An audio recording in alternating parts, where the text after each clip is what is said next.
Kheda કપડવંજમાં ATM card બદલી senior citizen અને અજાણ લોકોને નિશાન બનાવતા રીડા ઠગને પોલીસે ઝડપી પાડ્યો। મદદના બહાને એટીએમનો પિન નંબર જાણી કાર્ડ બદલી ખાતામાંથી રૂપિયા ઉપાડી લેતો હતો આરોપી। કપડવંજની મહિલાના ખાતામાંથી અલગ અલગ ટ્રાન્ઝેક્શનમાં કુલ ₹3.85 લાખની છેતરપિંડી કરાઈ હતી। કપડવંજ ટાઉન પોલીસે 25 જેટલા સીસીટીવી ફૂટેજ અને ટેકનિકલ સર્વેલન્સના આધારે ગણતરીના કલાકોમાં આરોપીને ઝડપી પાડ્યો। આરોપી ધીરજકુમાર પંચાલ પાસેથી ફરિયાદીનું એટીએમ કાર્ડ સહિત મુદ્દામાલ કબજે કરી વધુ તપાસ હાથ ધરાઈ।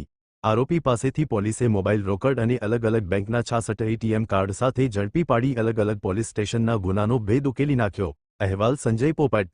કપડવંજ ટાઉન પોલીસ સ્ટેશનમાં તારીખ 26/5/26ના રોજ 296/26 બીએનએસની કલમ 318(4) મુજબનો ગુનો રજીસ્ટર થયેલ, જેમાં વિગત એવી હતી કે નીતાબેન જે નીતિન કુમાર જયંતિલાલ શાહના પત્ની છે, કપડવંજના વતની છે, તે એટીએમ ખાતે પૈસા ઉપાડવા ગયેલા તેમને મદદ કરવાની ચેષ્ટા કરીને એક આરોપીએ એનો જે કાર્ડ છે એટીએમ કાર્ડ બદલી લીધેલું અને એ એટીએમ કાર્ડથી એણે ટોટલ ₹39,579 ઉપાડેલ।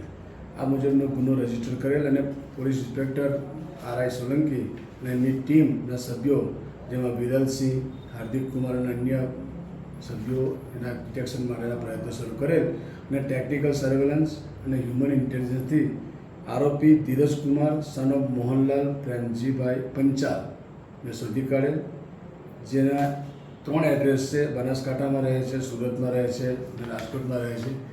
એણે અત્યાર સુધીમાં 7 ગુના એનું કબૂલ્યું છે અને એ ઉપરાંત એની પાસેથી પોલીસે ટોટલ 66 એટીએમ કાર્ડ અલગ અલગ વ્યક્તિઓના કબજે લીધેલ છે અને ગુનાની અંદર એને અટક કરેલ છે।